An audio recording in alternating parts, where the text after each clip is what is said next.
Merci d'avoir répondu présent pour cette table ronde sur le thème de cybersécurité et bien-être.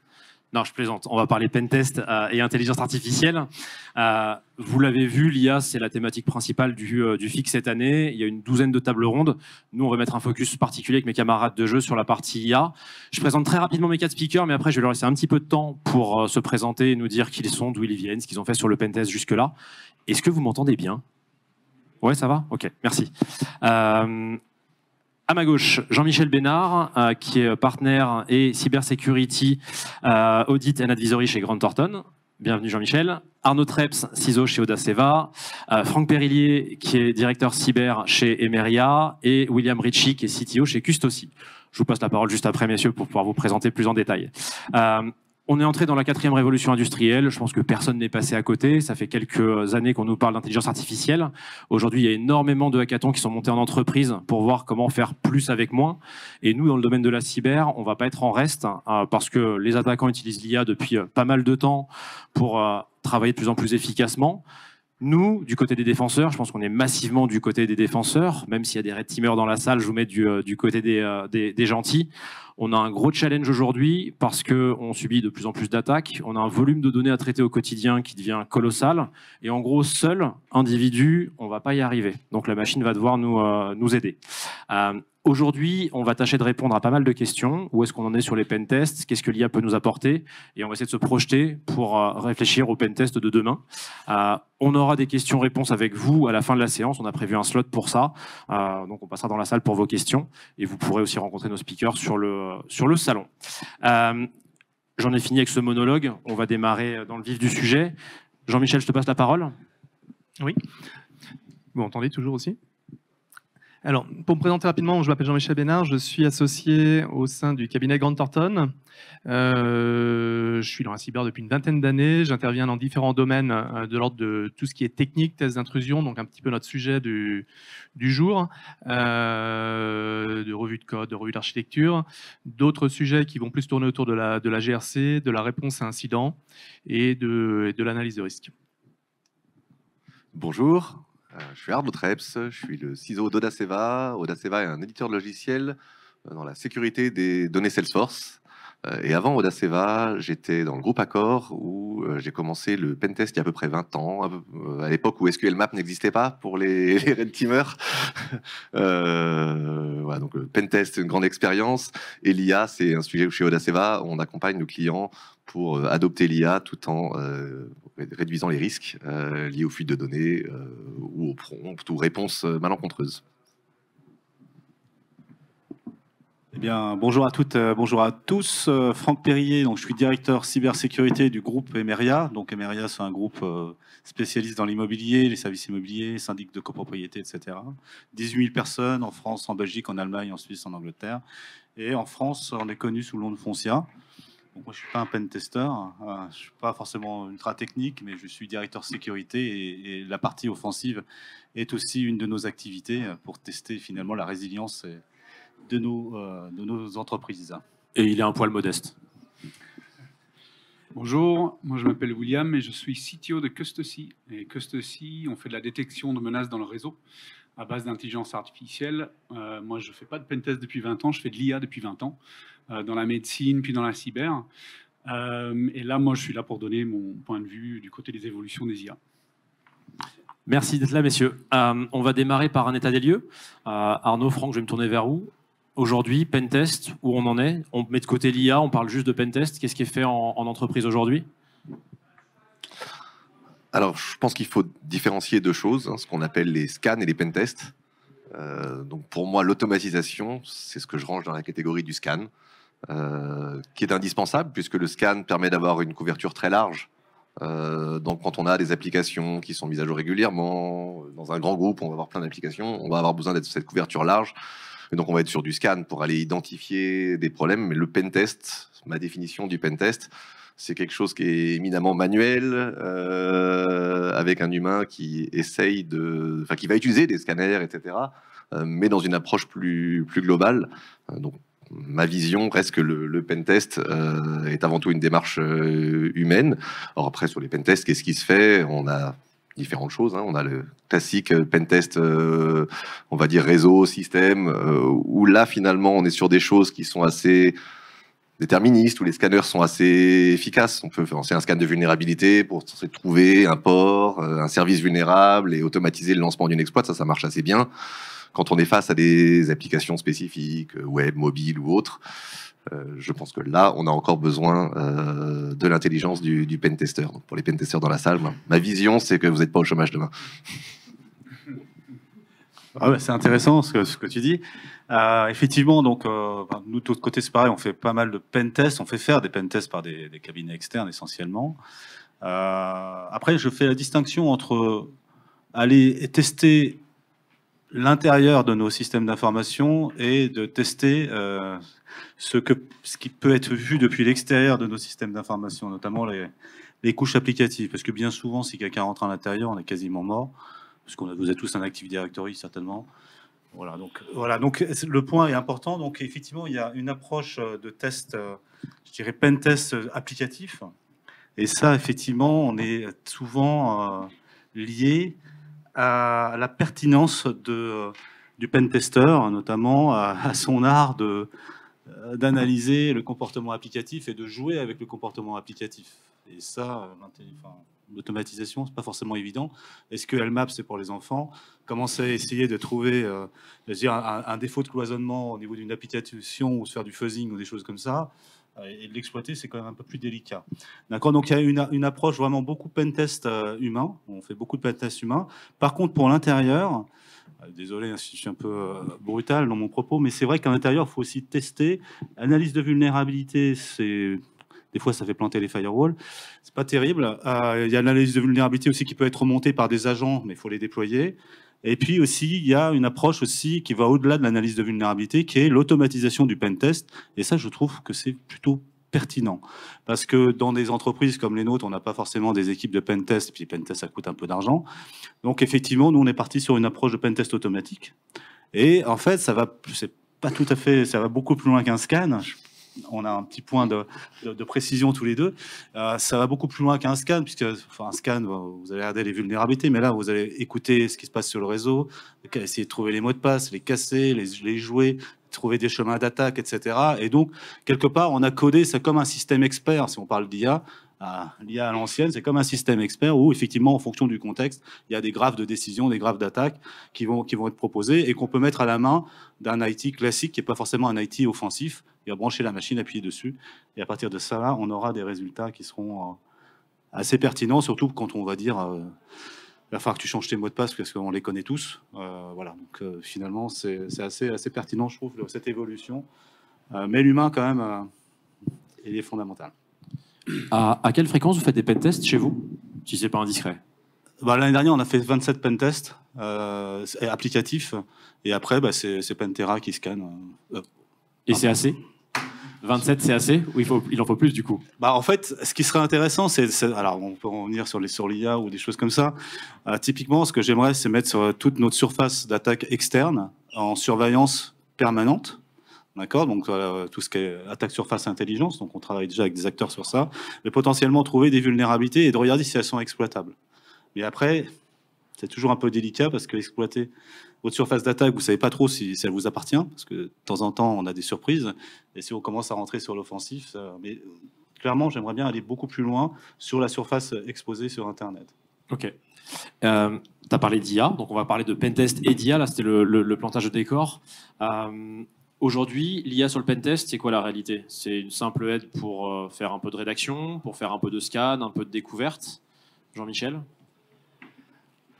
Moi, ce que je dirais, en fait, je pense qu'à ce stade, c'est beaucoup un buzzword dont sur lequel beaucoup de personnes vont sauter. Je pense que l'avenir va certainement être très différent. Aujourd'hui, effectivement, c'est beaucoup plus une aide. Je vais essayer de citer peut-être quelques exemples. Il y a toujours un moment donné dans un pentest où on a besoin pour exploiter quelque chose de faire un script en Python qui va nous prendre une demi-heure ou une heure, ou selon comment on va galérer pour le faire. Là, c'est une aide très précieuse parce que quand il faut sortir un truc qui va faire les grandes briques, même si le travail, finalement, le résultat ne sera pas exactement ce qu'on veut, mais on aura déjà dégrossi le travail. Là-dessus, c'est une aide qui est assez importante. Je pense que c'est vraiment une notion d'assistance. Ça marche aussi beaucoup si on se retrouve face à une masse de données où on n'a pas le temps de faire un travail de fourmi pour les fouiller dedans et retrouver l'information qui nous intéresse. C'est très précieux dans ce cas particulier. Il y a un truc qui est aussi assez évident, c'est plus vers la fin de la chaîne. Je pense qu'il y a des pentesters dans la salle. La partie rédaction de rapport, c'est pas généralement l'activité qui vous amuse le plus. Enfin, moi, je parle pour ce que j'ai vécu dans ma vie. Là aussi, il y a une aide considérable qu'on peut avoir. Alors, effectivement, il ne faut pas que ça soit vraiment complètement la machine qui parle et qui raconte des trucs complètement monotones. Il y a toujours besoin, et je pense qu'on en parlera après, quand même à un moment donné, d'avoir du jus de cerveau humain derrière pour rétablir les choses. Mais aujourd'hui, je pense que à ce stade, on n'en est pas encore au truc où je vais cliquer sur le bouton de manière automagique, ça va tout me faire de A à Z de manière bien plus intelligente qu'un humain. Je suis pas sûr qu'on y arrivera, mais on va certainement s'en approcher. Mais aujourd'hui, on est plus sur de l'assistance, me faire gagner du temps, être plus efficace sur les trucs qui ne sont pas forcément à grande valeur ajoutée. Comme je disais, il faut écrire un script Python. Si ça peut me faire au moins le gros du travail, c'est déjà ça de gagner. Peut-être pour compléter, le pentest, c'est finalement utiliser pour les gentils, comme tu disais, les techniques des méchants. Donc aujourd'hui, vous avez tous vu l'évolution de tout ce qui est social engineering avec les IA. Donc là, c'est bien évidemment en début une phase de pentest, dans une partie de Red Team. C'est une aide considérable. On ne parle pas tous 90 langues. Quand vous êtes dans un groupe international, que vous voulez faire des choses, clairement, ça va vous aider. Il y a aussi dans une partie pentest, il y a tout ce qui est fuzzing. Vous allez tester d'injecter des caractères spéciaux, quelque chose pour faire changer le comportement de l'application. On commence à voir des choses qui fonctionnent. Il y a un papier qui est sorti en février dernier, je ne sais pas si vous l'avez lu, c'est LLM Scan Automatically Hack Websites de l'Université de l'Illinois, si je ne dis pas de bêtises. Finalement, moi, ce que j'en vois aujourd'hui, c'est que c'est quand même beaucoup de puissance des GPU, etc., pour réussir à reproduire des choses qu'on fait avec des outils déterministes, comme tu disais, un peu les systèmes experts. Ceci dit, ça reste quand même bluffant de se dire qu'un système, sans qu'on lui ait programmé comment exploiter ou trouver un cross-site scripting, une injection SQL, va réussir à le faire automatiquement. Mais on est plus à ce stade dans la preuve de concept. Et les outils, on va dire, classiques existants sont, à mon sens, aujourd'hui plus efficaces. Qu'est-ce que va nous réserver demain ? Alors bon, moi je bouillonne, j'en peux plus. T'es loin de moi, William, je t'avais oublié. J'en peux plus. Je vois aucune raison pour laquelle une personne devant un écran qui exécute des choses ne puisse pas être remplacée par une IA. Et demain, c'est pas genre 5 ans. Le problème qu'on a aujourd'hui là sur les IA génératives, c'est il y a des hallucinations, ça c'est un problème.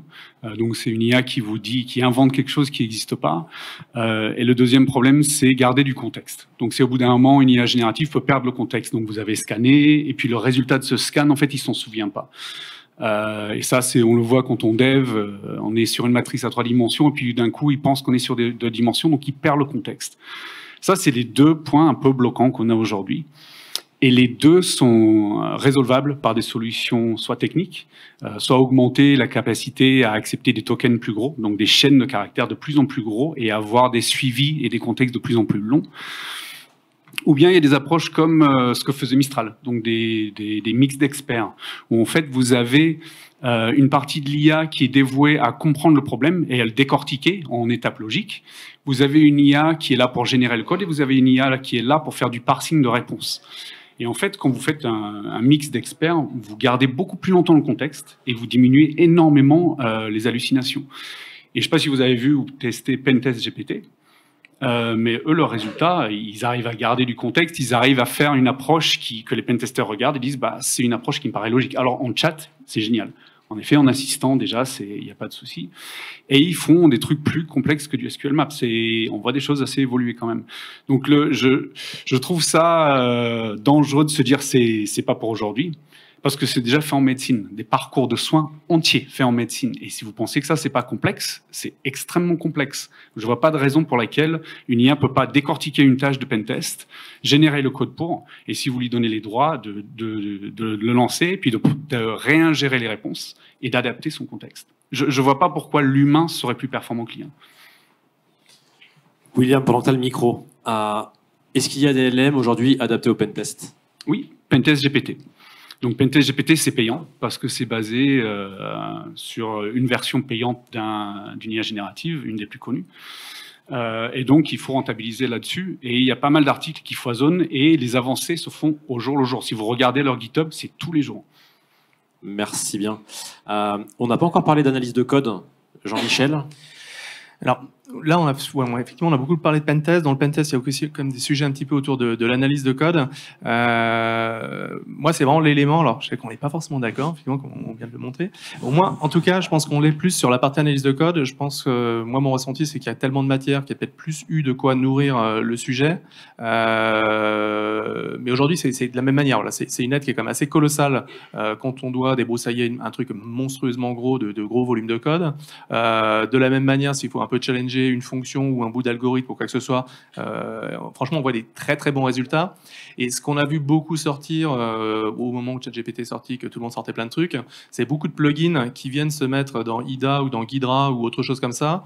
Et pour ceux qui lisent régulièrement de l'assembleur ou du code qui a été décompilé et dont, quand on décompile du code, en fait, on ne retrouve plus le nommage initial des fonctions, des variables, etc. Et c'est assez cauchemardesque à lire. Non. Bah, moi, c'est du vécu et franchement, ça change la vie parce qu'on va pouvoir se retrouver avec quelque chose qui va être capable de nous renommer des variables, de nous renommer des fonctions. Enfin, voilà, c'est assez magique. Donc, de ce point de vue-là, autant je suis pas convaincu, mais on aura un grand débat encore. Sur la partie pentest, je pense quand même qu'effectivement, il y a du boulot encore pour quelques années pour les pentesters. Sur la partie code, il y a vraiment une partie assez, là pour le coup, je trouve assez miraculeuse. Une précision, je pense que ce que tu dis, on est tous les jours surpris parce que le jour nous réserve, est-ce que demain on va sortir après, le pentest, c'est une capacité aussi du pentester à parfois sortir du cadre, d'aller voir un petit peu à côté. Et une IA, si on veut l'utiliser de manière sécurisée, on va essayer de la contraindre dans un cadre, et ça va être tout le challenge. Le jour où ça marche super bien, on peut se dire que Pentest GPT, c'est un peu vrai Pentest, ou on peut dire que c'est impressionnant. Mais après, comment on va le contraindre et comment on va être justement capable, dans un Pentest, de sortir du cadre. Moi, je me rappelle de souvenirs de Pentest dans ma vie où j'étais tombé sur le code source d'une application, sur le site web de la SS2I qui l'avait développé, et il y avait un directory browsing. Et ça, en ayant obtenu ça, j'ai trouvé des tas de choses. Une IA, même si elle peut le faire, il est très probable que le jour où ça marche bien, on va lui interdire ce genre de choses. Et c'est cette difficulté entre contrôler un mécanisme automatique et garder cette capacité un peu de folie. Ouais. Le cadre est très important. Donc pouvoir dire à l'IA ce sur quoi elle a le droit d'influer, ce sur quoi elle n'a pas le droit. Et en fait, une des limitations de Pentest GPT, c'est que c'est basé, encore une fois, sur un LLM très connu, qui a des barrières aussi. Donc il y a des barrières mises à l'intérieur pour que justement certaines choses puissent pas être faites et certaines réponses puissent pas être données. Donc là, encore, oui, il y a des limitations dans le cadre de ce qu'on peut donner à une IA. Donc vous n'êtes pas motivé pour faire une confiance aveugle à l'IA pour aller faire du pentest, non ? Non. Et puis ça, moi c'est même pas mon propos en plus. Nous, ce dont on a besoin, c'est énormément de données sur les pentests. Nous, on est de l'autre côté et on a besoin que les pentesters génèrent beaucoup de cas d'usage pour que nos IA puissent les apprendre. Donc moi, je suis pour l'automatisation pour qu'un pentester puisse en faire beaucoup plus et sur des configurations réseau variées. Voilà. Et quel risque ou quelle dérive vous voyez sur une IA qui ferait du pentest de façon automagique ? Ben, imaginez que vous lui donniez des buts à long terme.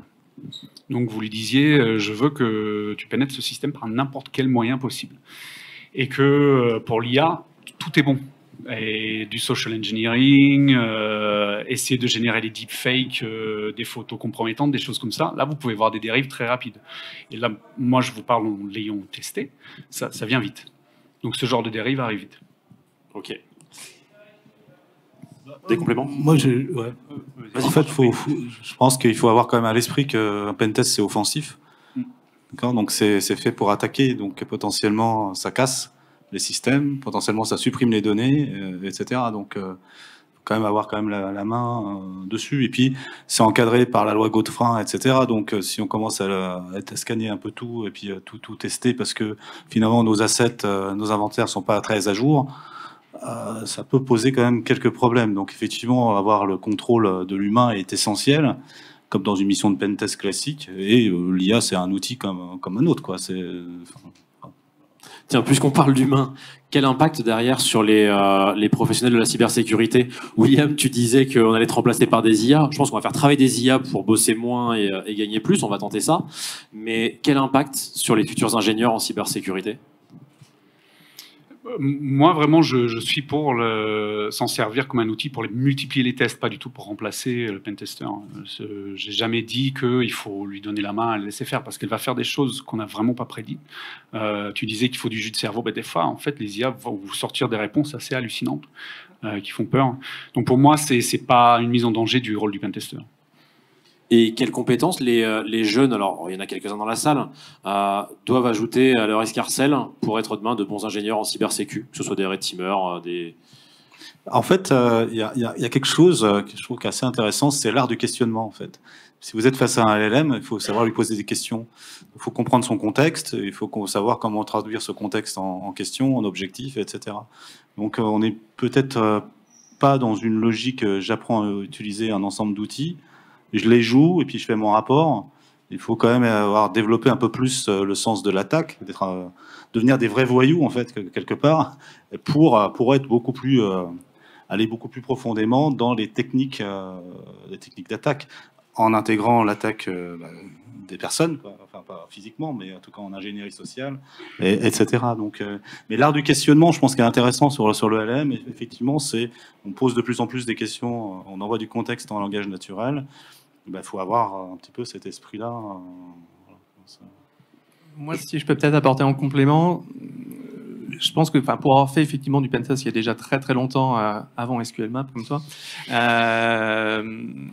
en fait ce que je crains c'est que ça fasse un petit peu comme dès lors qu'on a eu beaucoup d'outils qui ont automatisé, on s'est retrouvé dans une situation où finalement n'importe quel imbécile était capable de faire du pentest, et puis qu'on en vienne quelque part à dégrader la qualité des choses, et qu'en fait, normalement, on devrait tirer parti de l'automatisation pour gagner du temps sur des aspects un peu qui n'ont pas une grande valeur ajoutée, et du coup gagner du temps à consacrer, à passer plus de temps sur des trucs qui le méritent. Et en fait, moi, le risque que je vois derrière, c'est qu'effectivement, en face de même avec l'IA, on l'utilise pour gagner du temps, faire du moins cher, faire baisser en qualité, puis au détriment de ceux qui ont contracté une mission. Donc moi, je vois plus côté pessimiste, mais un peu comme dérive possible. Complètement d'accord. On pourrait même arriver à l'extrême cas d'un rapport complètement généré par une IA sans qu'il y ait de pentest derrière. Ça c'est parfaitement possible. On n'a pas parlé aussi des données. Donc, ça se fait, hein. Il y en a qui ne se gênent pas pour lancer un scanner, faire un rapport automatique et t'envoyer ça comme si un humain avait travaillé, et puis il n'y a jamais eu d'humain derrière la machine. Et combien on a vu de rapports de pentest où vous avez 4 pages qui vous expliquent qu'il faut rajouter un header qu'un scanner est capable de trouver. Ça, malheureusement, je suis d'accord avec toi, ça va s'amplifier. Et peut-être un sujet dont on n'a pas beaucoup parlé, on avait discuté en préparant la table ronde, c'est sur les données. Pour ceux qui s'amusent à écrire du code, moi qui travaille dans l'univers Salesforce, quand vous demandez à ChatGPT de vous écrire du code en Java, en PHP, il est super bon. Vous lui demandez de lui écrire du code Apex, qui est pour ceux qui connaissent Salesforce, le langage, là il est nul, parce qu'en fait il n'y a pas beaucoup de données disponibles, il n'a pas beaucoup appris sur ça. Et aujourd'hui, est-ce qu'il existe des datasets sur la façon de faire un pentest de suffisamment de qualité pour qu'une IA soit capable d'automatiser tout ça? Je ne suis pas sûr. Par contre, bien évidemment, le jour où ces datasets de qualité existent, on a des résultats beaucoup plus impressionnants. Après, les IA, classiquement, c'est vrai qu'on a besoin de beaucoup de données pour les entraîner. Et c'était très vrai quand il fallait faire genre de la reconnaissance d'images ou faire des séries temporelles. Mais là, les IA généralistes ont besoin de beaucoup moins de contexte. Vous pouvez leur donner très peu d'éléments de contexte et ils peuvent aller se débrouiller avec la logique qu'ils ont déjà en interne. Donc, je suis un peu mitigé là-dessus. Je me demande si quelques pentests bien faits suffiraient pas. Et donc, on utilise ce qu'on appelle du retrieval augmentation. Donc, vous leur donnez en même temps le contexte que vous voulez, donc vos pentests, avec votre questionnement, et leur réponse est beaucoup plus précise. C'est ce qu'ils ont fait d'ailleurs, hein, les chercheurs de l'université chinois, ils ont donné des documents sur les techniques d'attaque, etc. Et c'est comme ça que le système a réussi, entre guillemets, à apprendre tout seul, à exploiter exploiter des failles de l'OWASP. Ouais. Et ces choses-là, elles sont beaucoup moins chères que de réentraîner un système dévoué au pentest. Vous lui donnez beaucoup d'éléments de contexte et c'est très facile à faire. Donc, on n'a pas besoin de tant de données que ça. Question un peu naïve. On a parlé de pentest assisté par de l'IA. Quid des applications qui utilisent de l'IA, qu'on déploie dans les entreprises aujourd'hui? Les chatbots en tête, mais pas que. Est-ce qu'on doit les pentester? Alors, tu parlais des compétences. Enfin, je sais pas si. Je pense que c'est une des premières compétences qu'un pentester va devoir apprendre. Et là, on est sur un monde complètement différent. Si vous essayez, alors vous avez tous entendu parler, j'imagine, de cas des IA qui ont été vite débranchés. Il y a, on va pas donner de nom, hein, mais si vous cherchez il y a un acteur de la logistique qui avait déployé un chatbot et le chatbot s'est mis à répondre aux clients que le service client était catastrophique, que c'est une compagnie aérienne, je crois aussi, qui a donné des mauvaises recommandations, comme tu disais, les hallucinations. Donc ça, je pense que la priorité, si on parlait d'IA et de pentest, c'est que nos pentesters challenge ces IA et c'est beaucoup plus difficile parce que c'est moins déterministe. On a parlé d'SQL Map, donc restons sur les injections SQL. Quand vous êtes un pentester, vous savez écrire du SQL, vous allez apprendre éventuellement les petites techniques pour contourner les WAF, les techniques les plus avancées, les time-based, etc. Mais une fois que vous avez compris le truc, vous pouvez le rejouer, ça donne toujours le même résultat. Une IA, vous lui envoyez 2 fois le même prompt, vous n'avez pas 2 fois la même réponse. Et là, du coup, ça crée des challenges. On m'a parlé là dans le salon, je l'ai pas lu, mais d'un travail qu'a fait la Red Team de Microsoft sur des IA pour tenter de jailbreaker, etc. C'est toute une nouvelle technique et c'est un champ de compétences qui est pas celui. Moi, je me rappelle quand je cherchais à recruter un pentester, je voulais avant tout que ce soit un développeur parce que je me disais, il va savoir penser comme le développeur, quelqu'un qui a déjà écrit une requête SQL ou qui a déjà écrit une page web, il va être capable de comprendre comment a fait le développeur, il va être capable d'écrire la payload qui va exploiter le truc. Maintenant, c'est quoi la compétence de quelqu'un qui a cette connaissance sémantique pour être capable d'aller forcer une IA à sortir de son jail, etc. Et ça, je pense que c'est des vrais sujets. Et ça, c'est tout de suite, hein, parce que tout le monde est en train de brancher les IA dont tu n'as pas donné le nom derrière leur site web. Oui. Nous on interne, l'utilisation interne qu'on a, on ne peut pas s'en passer. C'est notre truc, on ne peut pas s'en passer maintenant. Moi, j'avance tellement plus vite. Moi, je dev encore, je fais encore des IA. Et ma capacité de développement, elle est multipliée par 10. C'est juste incomparable. Donc, je ne vais pas m'en affranchir. Il y a des attaques faisables sur ces IA-là. Donc, par exemple, des très connus, c'est on leur donne beaucoup de contexte. Par exemple, on connaît ma boîte. On leur donne beaucoup de contexte de ma boîte. L'IA va regurgiter une réponse qui complète ce contexte-là et ça vous donne du contexte spécifique sur mon code, sur mes outils de marketing, des choses comme ça. Mais c'est des attaques qui coûtent très très cher. Il faut avoir énormément d'éléments de contexte de la boîte que vous voulez attaquer. Et nous, on s'est dit, ce risque-là, pour nous, il vaut le coup. Donc l'autre solution, c'est évidemment de hoster ses propres LLM en interne, hein, de les avoir. Mais là, vous n'aurez pas les derniers modèles.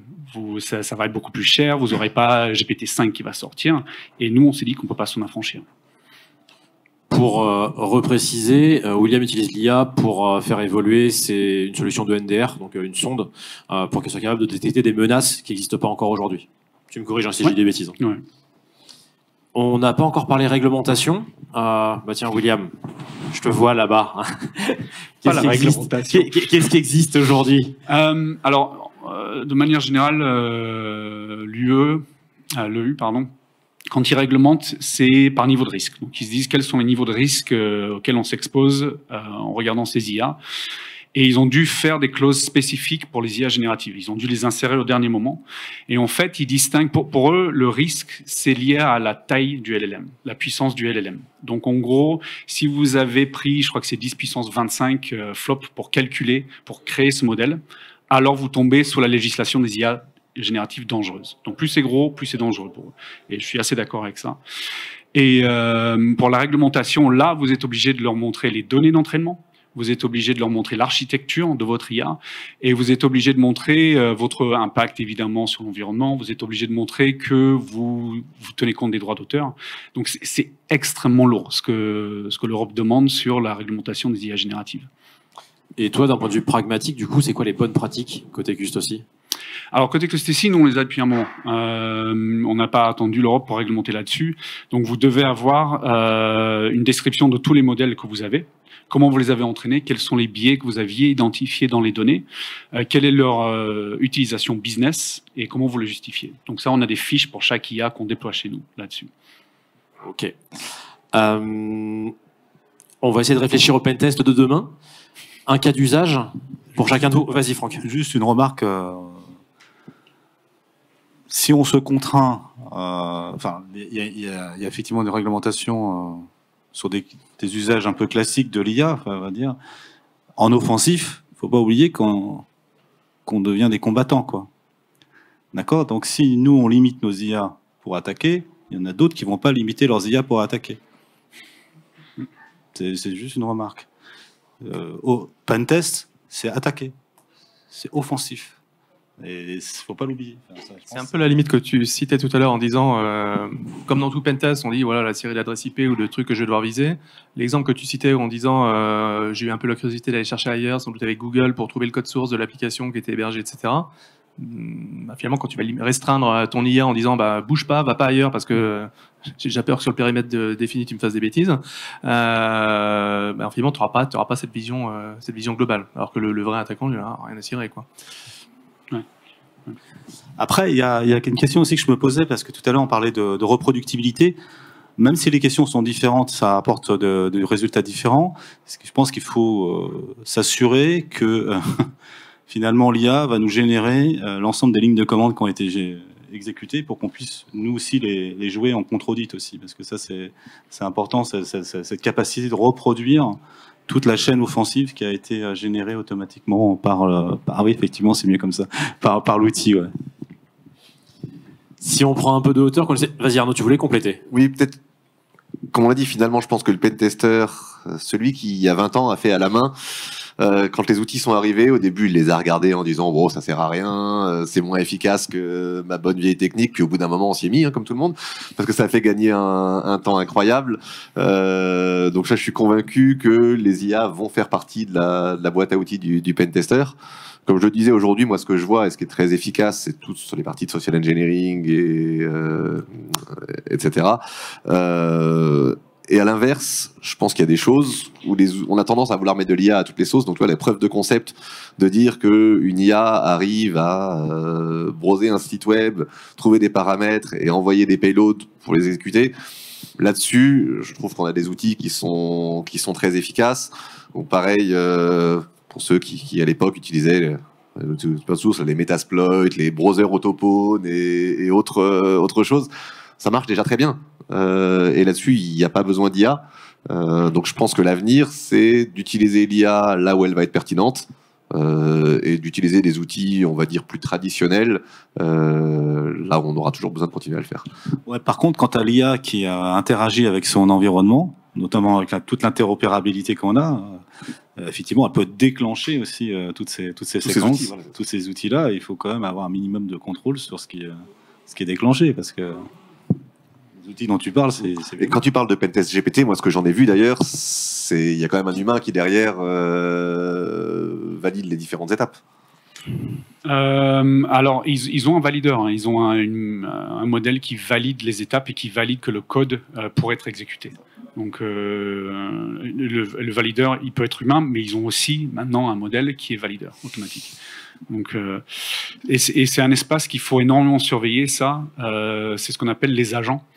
Et en fait, maintenant, on a l'habitude d'utiliser ChatGPT comme en one-shot. On lui dit, écris-moi ce rapport, et il n'a pas le droit de revenir dessus. Il doit l'exécuter parfaitement d'un coup. Et ce qu'on fait maintenant, c'est des agents récursifs. Donc, ce qu'elle va faire, l'IA, elle va dire, c'est quoi mon objectif?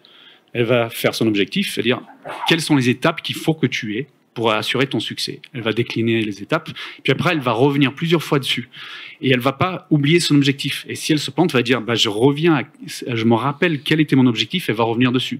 On voit des IA qui génèrent des thèses comme ça, des thèses entières, des bouquins comme ça, et c'est nickel. Donc vous pouvez vous imaginer que même quelque chose comme un pentest avec des agents, une IA pourrait revenir sur ses objectifs et ne pas les perdre de vue.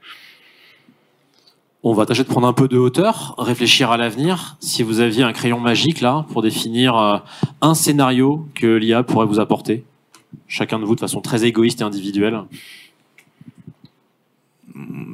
fait, dans la série des scénarios, moi, je pense qu'on peut vraiment l'employer sur toute la partie logique qu'on a dans l'application ou le truc qu'on penteste en gros.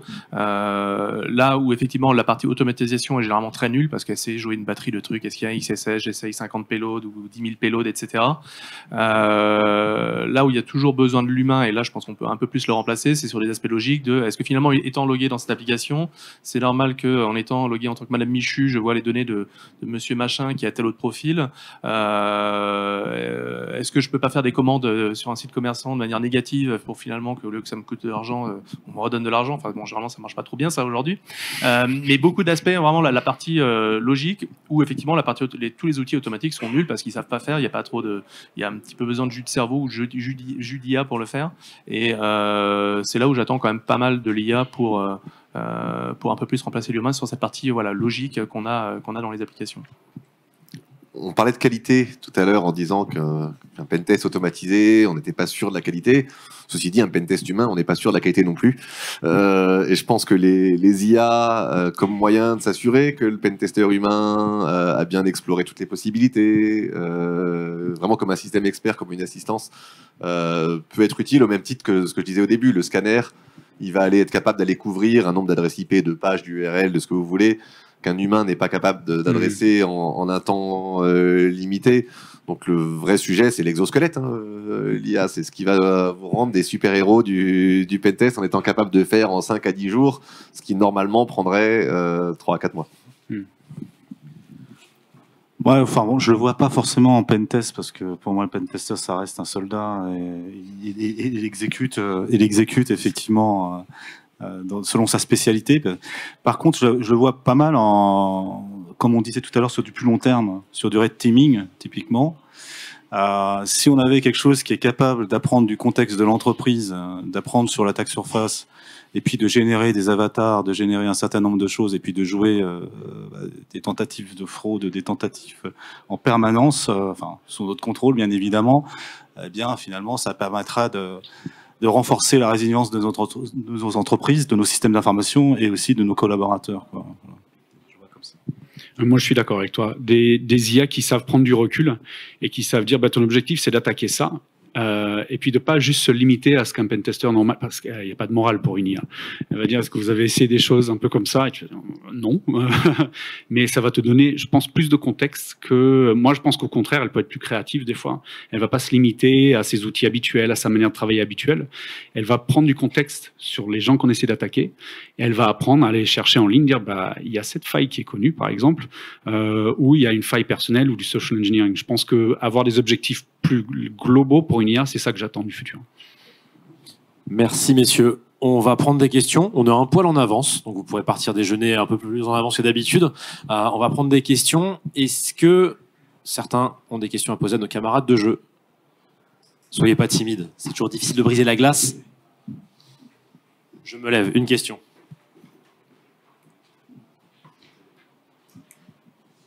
Donc j'ai deux questions, effectivement, mais vous avez répondu en partie. C'est la quantité de pentest en entrée des modèles pour permettre à l'IA d'être pertinente et de s'entraîner.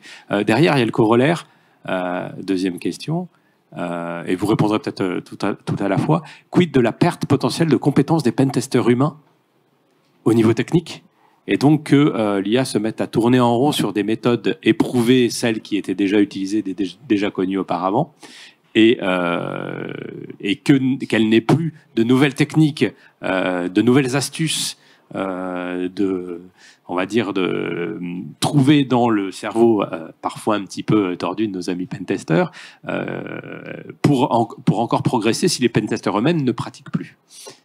Ça, c'est la première question. Et la deuxième, c'est le contrôle de l'IA générative de pentest, mais quid si ces outils, ou quand ces outils vont entrer entre les mains des acteurs malveillants, pour qui de la cyberattaque, c'est du pentest en continu.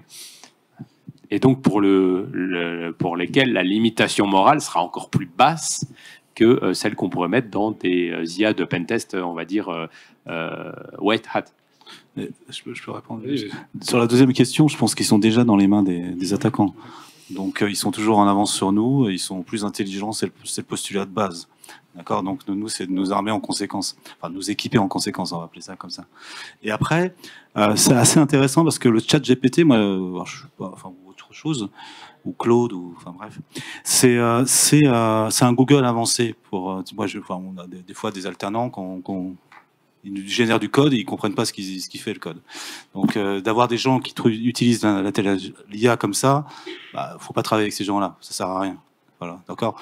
Donc par contre, travailler avec des gens qui utilisent l'IA pour devenir de plus en plus forts, plus pertinents, pour aller plus vite, comme tu le disais tout à l'heure, c'est ça la culture, à mon avis, qu'il faut pousser à l'ensemble de la communauté scientifique ou technique ou quoi que ce soit pour aller toujours plus loin, parce que c'est comme la machine à calculer, 1 plus 50 000, c'est facile, mais si on fait des multiplications, on met pas 1, c'est un peu plus compliqué.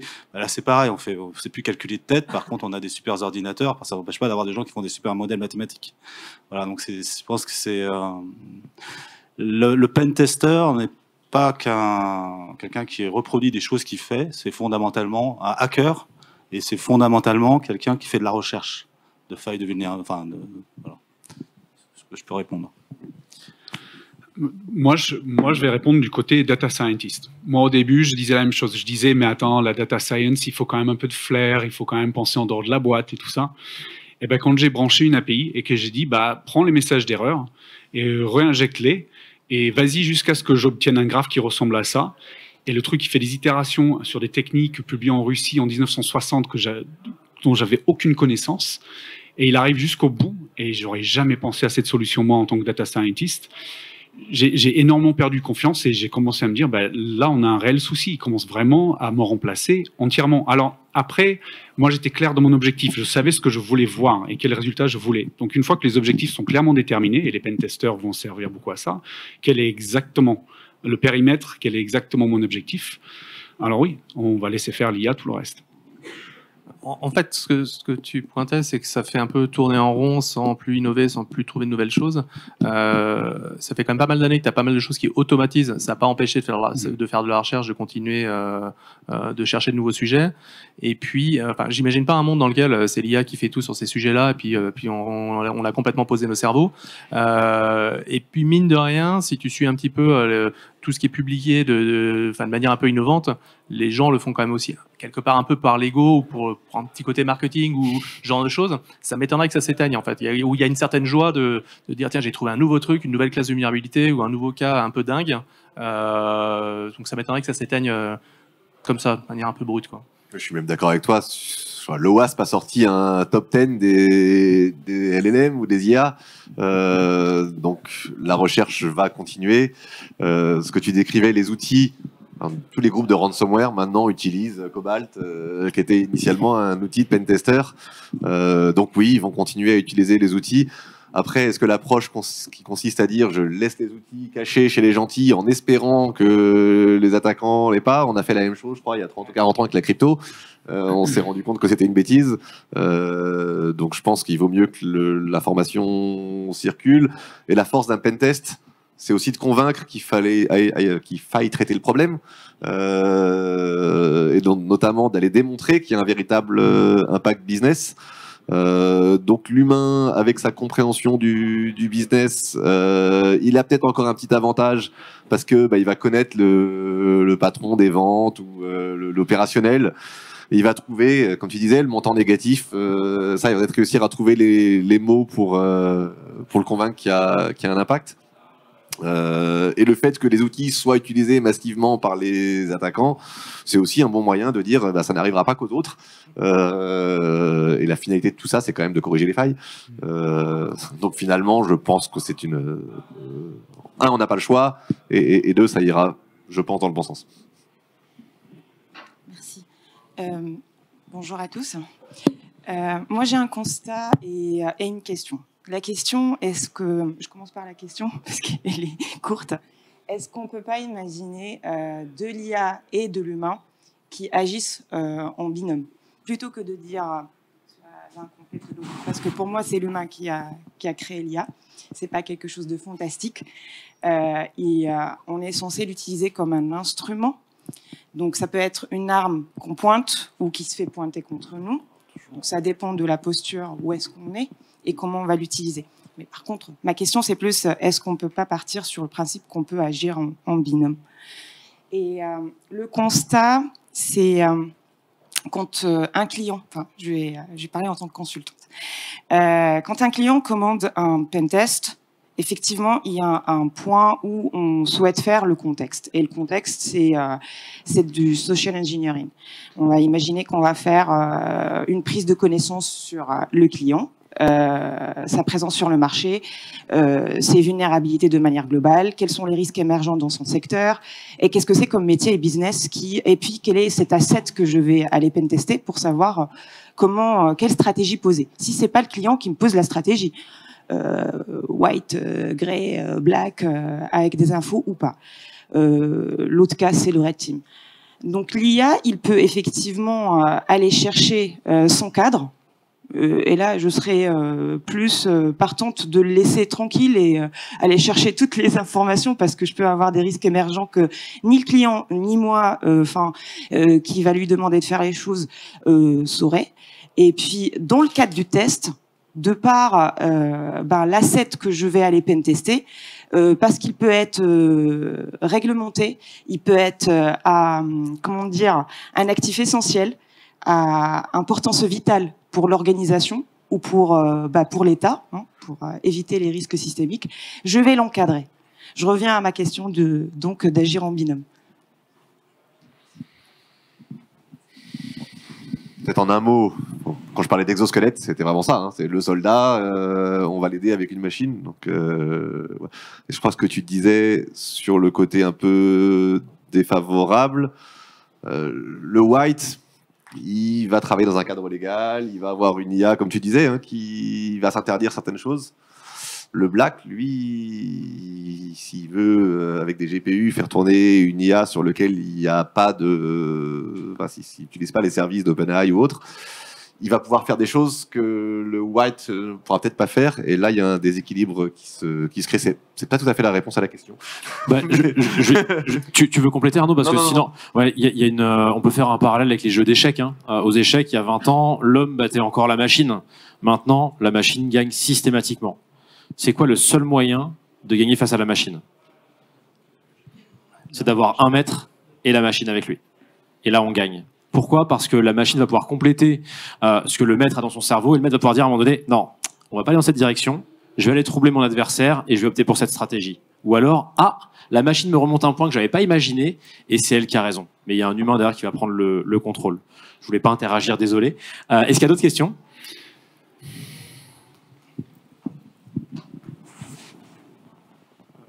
Bonjour à tous. J'avais une question, donc justement par rapport au risque de sécurité par rapport à l'IA. Il y a eu récemment, vous avez dû en entendre parler à Hong Kong, un hacking, qui a eu lieu en utilisant l'IA. En fait, ils ont les hackers en question, donc les Black Hats en l'occurrence, ont utilisé de l'IA vocale et également via une conférence vidéo via deepfake pour en fait subtiliser, on va dire gentiment, 25 millions de dollars à une société en se faisant passer avec une RH, enfin par rapport au RH, en se faisant passer pour un patron. La question c'est comment on va pouvoir lutter contre ça, parce que si on peut même plus faire confiance, que ce soit à la voix, à l'image, par rapport à des décisions qu'on doit prendre, comment on peut s'en prémunir? Ah, mais donc vraiment, moi, je suis extrêmement pessimiste là-dessus. Le désavantage attaquant-défenseur, il est terrible, parce qu'en plus, ces modèles-là, ils deviennent open source en quoi? C'est 6 mois. Tu as 6 mois d'avance, à la limite, avant que ça devienne open source et que moi, je puisse aller le réentraîner. Les modèles deviennent de plus en plus petits. Donc, on a les modèles de Mistral qui sont tout petits et qui sont extrêmement efficaces. Donc, à réentraîner, j'imagine, si tu as la capacité, tu peux. Et même sans le réentraîner, si tu fais des requêtes augmentées avec toi, ta connaissance, tu peux vraiment y injecter une expertise que les autres n'ont pas. Comment se protéger? Moi, ça, je ne sais pas. Parce qu'en plus, les méthodos auxquels vont penser les IA, alors, je ne sais pas si vous en utilisez beaucoup, mais moi, je m'en sers tout le temps. et ils pensent en dehors de la boîte. Hein. Ils pensent à des choses auxquelles moi j'aurais jamais pensé. Donc En fait, c'est voilà. Donc, ce qu'on disait tout à l'heure, c'est effectivement d'être dans une logique de pentest, enfin de red teaming à haute fréquence pour les entreprises, pour entraîner les IT, qu'elles soient patchées là où il faut, parce que des fois on peut pas, et surtout les collaborateurs, et de favoriser certaines opérations physiques, enfin en tout cas des contacts, des communications classiques. Notamment parce que c'est du phishing, hein, clairement, c'est que ça. Et ça se joue à tous les niveaux. Enfin, on attaque des systèmes d'information, mais grosso modo, vous pouvez blinder complètement vos SI, et quelqu'un vous demande à faire un reset password, et vous faites le reset password, et puis voilà, donc vous reset le MFA, et puis c'est open bar. Donc voilà, donc c'est tout l'attaque, d'ailleurs, si vous regardez ce qui se passe chez Okta ou ailleurs, les gens se sont fait avoir déjà sur les supply chains, et souvent sur des choses de phishing, des choses assez classiques. Hein, donc voilà, et aussi parfois en payant aussi des administrateurs. Enfin, donc de toute manière, on rentre dans une logique de toute manière de fraude plus que de cyber attaque. C'est de la fraude, et à tous les niveaux. Vous pouvez avoir quelqu'un qui va vous cloner votre site internet, le variabiliser, le changer, et puis vos systèmes d'attaque surface, ils ne vont pas reconnaître parce qu'il n'y a plus d'éléments pour pouvoir signer, enfin classiquement, le site. Et puis après, voilà, le faux site apparaît avec des fausses annonces. Il y a une ingéniosité phénoménale là-dessus. Donc l'IA doit pouvoir nous aider aussi à générer des modèles aussi pour nous entraîner. On est face à, comme vous disiez tout à l'heure, la question tout à l'heure, c'est l'ambivalence de chaque chose. Chaque chose, il y a un plus, il y a un moins, quoi. Donc, voilà. Après, la démultiplication des IA, c'est un petit peu embêtant parce que c'est une grosse surface d'attaque maintenant dans tous les sens, des chatbots dans tous les sens, des plugins vulnérables un peu partout. Donc, on va bien s'amuser, je pense. Juste pour apporter 2 éléments, peut-être. Un des premiers, c'est la sensibilisation, d'expliquer ce qui existe aujourd'hui en type d'attaque. Et ça, c'est des éléments à relayer. Ça peut faire un peu science-fiction, mais c'est des cas concrets qui existent. La communication, accepter de dire on a subi une attaque, voilà ce qui s'est passé, et oui, je suis vulnérable. Il y a de plus en plus de dirigeants d'entreprise qui prennent la parole pour dire on a subi une attaque, voilà ce qui s'est passé. Et oui, on s'est fait avoir, mais on n'est pas les seuls. Ça, c'est important. Et le troisième, c'est d'appuyer sur pause. Savoir dire j'ai un appel du patron qui me demande de faire un virement, j'appuie sur pause, je le rappelle sur son numéro de portable pour être sûr que c'est bien lui. C'est hyper difficile à faire, hein. On fait tous 50 trucs à la minute, on va très vite. C'est le grand chef qui appelle, il faut faire vite une transaction parce qu'on est en train de faire une acquisition de société et c'est secret, surtout n'en parler à personne. Il y a un moment, il faut savoir appuyer sur pause et dire ok, je vais essayer de le rappeler ou au moins de lui envoyer un SMS pour être sûr que c'est lui. Et aujourd'hui, il y a énormément de fraudes qui touchent aussi les gens à titre individuel, les fraudes bancaires. Il ne faut pas avoir peur de rappeler la banque, de rappeler votre conseiller, votre conseillère, pour pas donner un numéro, un code ou activer l'authentification à distance. Mais c'est pas une balle d'argent, ça. Hein. Parce que si l'IA a comme objectif si on lui dit à l'IA, attention, je veux pas qu'il appelle son chef, trouve-moi un discours qui le convaincrait de ne pas appeler son chef.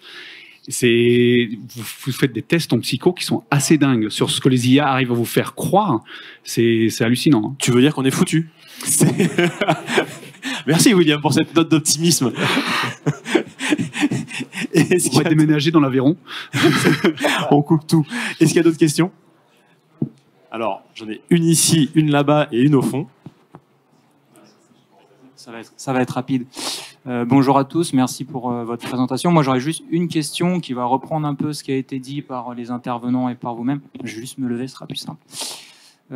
Est-ce que on n'a pas le risque que dans 2, 3 ans, enfin 5 ans, 5 mois, c'est difficile à quantifier, de se dire que au final, l'intelligence artificielle nous a pas plus desservi qu'elle nous a servi. Alors, je vais m'expliquer, parce que c'est un peu bruit de décoffrage. Aujourd'hui, les hackers non éthiques, qui vont clairement se carrer de la réglementation, de tout ce que nous, on va devoir prendre en compte, vont utiliser ces outils à des fins malveillantes.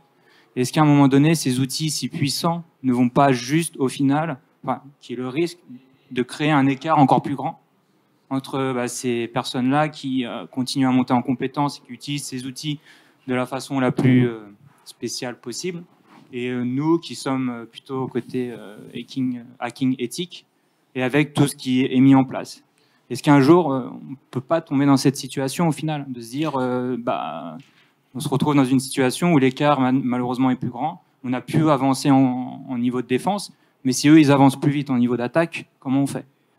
Je pense que la réponse, elle est facile. Nous et eux, c'est pareil. Ils avancent plus vite que nous. Nous, on est eux aussi. Et rien ne dit qu'ils avancent plus vite que nous. Et il y a pas mal parmi vous des gens qui font de la recherche en vuln, etc., qui sont brillantissimes. Et ceux qui attaquent ne sont pas forcément des chercheurs en vulnérabilité. Ce sont des gens qui vont monter des scénarios. Donc ils vont utiliser des outils qui sont de plus en plus performants, effectivement, pour... voilà, donc la défense, c'est aussi l'attaque. Et c'est la maîtrise de l'attaque qui permet de renforcer la défense. Donc après, il y a des questions un peu philosophiques là-dessus. Nous, on fait de la sûreté, de la sécurité. Peu importe les choix de société, il faut qu'on protège la société. Donc nous et eux, c'est pareil. C'est pas le même combat, c'est les mêmes outils. Par contre, c'est la même intelligence potentiellement, pas mise à... faut devenir un peu voyou quand on est attaquant. Enfin, c'est le principe du pentest. Hein. Tu utilises les outils d'un attaquant. Ouais. Et pour l'exemple du deepfake, en interne, ce que j'ai fait, c'est que j'ai utilisé quelques outils, j'ai pris quelques photos des execs, et j'ai généré quelques petites vidéos où les execs racontaient n'importe quoi aux équipes. Ça m'a pris même pas 1 heure. Et je pense que la sensibilisation a été bien faite. Maintenant, le prochain qui reçoit un deepfake, qui lui demande de faire un virement, il va dire « Tiens, Arnaud, il avait fait un truc rigolo là, il y a 1 mois. » Et ça marche très bien. Donc, on a le droit d'utiliser les outils des attaquants. Ouais. Non, mais en fait, ce que tu évoquais, c'est simplement le jeu du chat et de la souris. Et il n'y a rien de nouveau sous le soleil. C'est comme ça depuis très longtemps et ça va être encore IA ou pas IA. Donc... IA peut peut-être être un jalon pour augmenter cet écart. Il n'y a jamais eu autant d'attaques. Donc au bout d'un moment, plus il y a d'outils, plus il y a de puissance, il y a potentiellement ce risque. Alors peut-être qu'il n'arrivera pas, j'espère. Mais le fait qu'ils aient un temps d'avance, c'est un peu comme le cyclisme et le dopage au final. Est-ce qu'on peut utiliser le micro, s'il vous plaît, pour la traduction? Merci. Ah, parce que donc l'outil étant plus puissant, l'écart est plus puissant, enfin la marge d'avance est plus importante, c'est ça? Utiliser ces outils de façon plus puissante un peu avant de nous, en plus avec ces histoires de réglementation légitimes et nécessaires, mais par exemple, ils ne vont pas prendre en compte. Et si à un moment donné, il n'y a pas ce risque, dans le futur, on se retrouve avec un écart entre les défenseurs et les attaquants qui s'est accru. C'est une question. Est-ce qu'il n'y a pas ce risque possible? En défense, on utilise beaucoup d'IA aussi, en CTI, un peu partout. Donc on est beaucoup dans les SOC, on est plus rapide. Dans le renseignement, on est plus rapide. Il y a des technologies qui sont phénoménales. Je vous fais un résumé tout seul de ce qu'ils ont vu sur vous. Après, faut toujours creuser un petit peu parce que des fois, le résumé, c'est un résumé, quoi. Mais...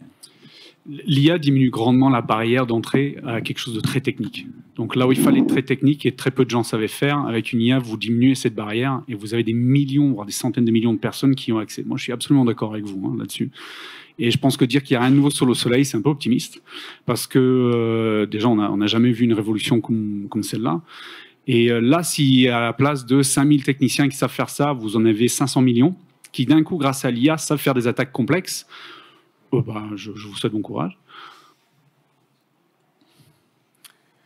Oui, bonjour. J'avais une question. J'aurais aimé parler du rôle de l'IA dans les Advanced Persistent Threats.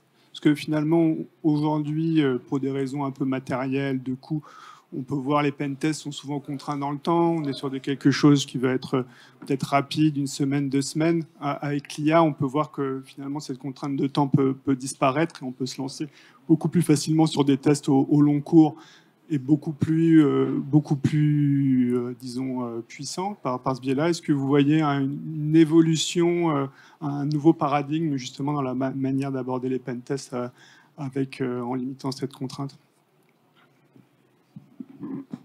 Alors j'ai l'impression qu'il y a 2 questions en une. La première, c'est l'IA dans les APT. Moi, de ce que j'ai vu, pourtant c'était plus des choses de recherche, j'ai vu un worm qui s'appelle Black Mamba, si je ne dis pas de bêtises, qui est assez incroyable, qui arrive sans aucune charge malicieuse et qui s'auto-transforme en envoyant un prompt à OpenAI, je crois. Donc ça, bien évidemment, pour rester sous le radar, les groupes APT vont utiliser. Mais finalement, c'est un peu ce que tu disais, hein, les groupes APT, c'est de l'industrialisation de techniques d'attaque. Alors, il y en aura peut-être plus. Moi, je veux rester positif. Les défenseurs, on a aussi les mêmes outils. Donc, on aura les solutions que tu développes chez toi sont entraînées à l'IA pour justement détecter et bloquer ces attaques. Et donc, dans ces scénarios APT, peuvent trouver des signaux faibles qu'un humain qui regarde des logs pourra pas faire. Donc, William est là. Donc nous, on a déjà en interne des IA adversariales. Donc à l'intérieur de la solution, on a des IA qui en permanence essaient d'attaquer notre solution. Donc elles apprennent à quoi ressemblent des données normales, des données d'attaque, et elles essaient plein de cas de figure, mais que sur des flux réseau. Et ça tourne en permanence et elles trouvent des failles régulièrement. Donc modifier la taille de la payload, modifier la taille du flux, modifier le protocole utilisé, et d'un coup ça passe et nos IA sont plus capables de les détecter. Donc en permanence on a des IA adversariales qui s'opposent les unes aux autres dans notre solution, et on n'a pas le choix, et ça nous coûte une blinde. Une dernière question et après on libère tout le monde, on va devoir libérer la salle. Allez, 2 et après j'arrête. Bonjour. Moi, j'avais une question. En fait, je pense que dans le futur, on va avoir des malwares qui vont arriver et qui vont être directement couplés à des API via des intelligences artificielles. On peut citer WormGPT qui a disparu, mais qui était une des premières dans ce cas-là, qui est apparue notamment sur Hack Forum. Et en fait, moi, je me demande, plutôt que de chercher à tout prix faire des red teams pour essayer de défendre l'entreprise, pourquoi est-ce qu'on ne créerait pas une IA qui fonctionnerait comme une sorte de malware, mais qui serait intrinsèque à l'entreprise, donc dans l'Active Directory, et en fait qui analyserait tout le comportement et le trafic de l'entreprise de façon normale. C'est-à-dire que tous les trafics qui se font, ils sont normaux, toutes les actions qui sont effectuées, les modifications du registre, etc., tout est là, tout est normal, et à partir de ça, en fait, il pourrait analyser et dire, bon, là, il y a quelque chose de suspect, il y a quelque chose qui n'est pas normal et d'anormal. En fait, pourquoi on ne ferait pas une sorte de snapshot de comment fonctionne toute l'entreprise, et dès qu'il y a une modification, quelque chose qui sort du contexte, et ben là, on aurait justement une idée, on aurait une intrusion, quelque chose de potentiellement anormal. Est-ce que c'est pas par là qu'on devrait aller? Ça existe. C'est la solution Custody, c'est exactement ce qu'on fait. On cherche à apprendre le trafic normal, et toute déviation, on commence à la caractériser, même sans savoir ce que c'est. On se dit, cet asset, il n'a pas l'habitude de communiquer sur ce canal-là en cette quantité, à cette heure-là de la journée, c'est pas normal. Est-ce qu'on fait du SFTP à coup de 10 gigas sur un serveur de la compta un dimanche soir? Non, ça, c'est pas normal. Mais où est-ce qu'on met le curseur? Et après, ça lève beaucoup de faux positifs. Donc, vous allez avoir beaucoup d'alertes et des analystes qui doivent aller investiguer ces alertes-là. Mais oui, c'est l'approche qu'il faut avoir. Alors, il y a aussi une approche, quand on va apprendre du comportement, donc on a cette baseline, et on suppose que le SI il est en baseline. Mais ça suppose aussi, a priori, que le SI, on le connaisse. Et dans les entreprises, quelles qu'elles soient, on ne connaît pas toujours très bien son SI. Très bien. Et deuxièmement, vous pouvez aussi avoir des opérations qui vont se faire, parce que vous avez des administrateurs qui travaillent quand même. On fait quand même des changements, surtout avec toutes les transformations digitales qu'il y a dans toutes les entreprises. Le SI, il n'est pas établi. Il n'arrête pas de changer aussi. Et ce qui fait que ça peut générer énormément de faux positifs. Alors ça peut marcher si on va identifier des actifs critiques, d'où l'approche analyse de risque, etc., et les mettre un peu en watchlist et remonter des alertes. Mais ça reste finalement une approche assez théorique de la cyber, hein, parce qu'en fait, ça suppose qu'on connaisse son SI, et son SI bouge en permanence. Retour d'expérience, j'ai utilisé une solution comme ça, qui dans une ancienne vie. Exactement le problème que tu décris, super. À un moment, il y a un mouvement latéral, la solution a généré une alerte, c'était top. À un moment, on a intégré un autre groupe, et donc fusion de 2 SI, et alors là, l'outil s'est mis à clignoter dans tous les sens, et on regardait plus ce qu'il faisait. Et des gens qui se sont fait pirater, qui avaient tous les XDR, EDR et je ne sais pas quoi DR possibles. Quand il y a les enquêtes derrière, on se rend compte qu'ils avaient des solutions, mais qu'il n'y avait personne qui regardait les alertes. Donc c'est des bonnes solutions, mais attention au bruit. Et si vous n'avez pas un humain derrière pour faire le tri et comprendre, tu me contrediras peut-être. Il y a un moment, il faut trier le vrai du faux. Mais oui, je pense que c'est des bonnes approches. Après, tu as le mitre attaque, etc., donc qui donne des choses quand même, enfin des signaux forts en fait. Et ça, on est un peu dans un système expert après. Bonjour, merci pour vos interventions. Petite question, je suis client, je commande des pentests et puis je voudrais m'assurer finalement de la qualité de ce que j'obtiens.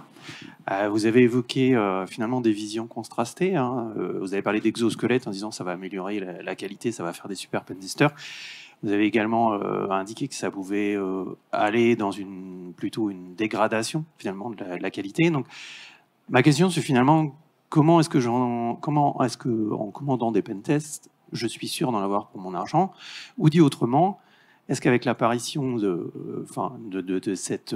l'utilisation de l'IA pour faire les pentests, est-ce qu'il faut que je change ma stratégie ou que je fasse appel à des tiers différents ou à des façons de tester différentes?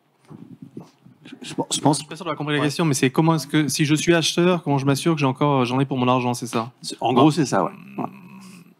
Moi, ce que je regarderais, c'est finalement quels sont les profils que je vais avoir et qu'est-ce qu'ils ont sous le capot pour être sûr que j'ai pas quelqu'un de un peu limité qui va juste utiliser de l'outillage et pas savoir faire la part des choses. Alors après, quelle est la métrique qui permet de savoir si le consultant que je vais avoir est bon ou est pas bon? Alors, il y a toujours le jeu des certifs, des qualifications, de tout ce qu'on veut, mais c'est vraiment sur ce truc-là que je me rassurerais de quelle est sa capacité de faire les choses manuellement, de faire la part des choses, de pas uniquement se faire assister par l'outillage. Voilà, moi, ça serait ma façon de voir les choses. Ouais, il y a toujours un moment extrêmement agréable post-pentest, c'est quand on fait la restitution et avec qui on met dans la restitution. Et quand on a des gens qui sont compétents, des développeurs compétents, etc., c'est toujours agréable de voir le pentester se faire challenger par les équipes qui ont été pentestées. Donc déjà, les équipes, oui, qui ont été pentestées, le produit qui a été pentesté. Donc je pense que c'est tout bête. Hein. Si on fait du pentest et on ne comprend pas ce qui se passe derrière, on va avoir du mal à challenger, c'est évident. Et effectivement, d'embarquer les personnes qui sont en charge de la rémédiation dans le futur, eh bien justement, ça permet d'avoir un dialogue assez intéressant. Et ça, c'est pour du pentest classique. Après, s'il y a de l'IA qui rentre en ligne de compte, ça veut dire, est-ce qu'on penteste des infrastructures où il y a des API ou des choses comme ça avec de l'intelligence artificielle? Et donc là, c'est des pentests particuliers sur lesquels il faut se poser des questions, notamment, est-ce qu'on a cloisonné, comme tu disais, William, tout à l'heure? Est-ce qu'on a certaines choses qu'on ne veut pas voir sortir de l'IA, voilà, donc faut jouer, et ça c'est d'autres compétences, je ne sais pas si on les a encore beaucoup sur le marché, quoi.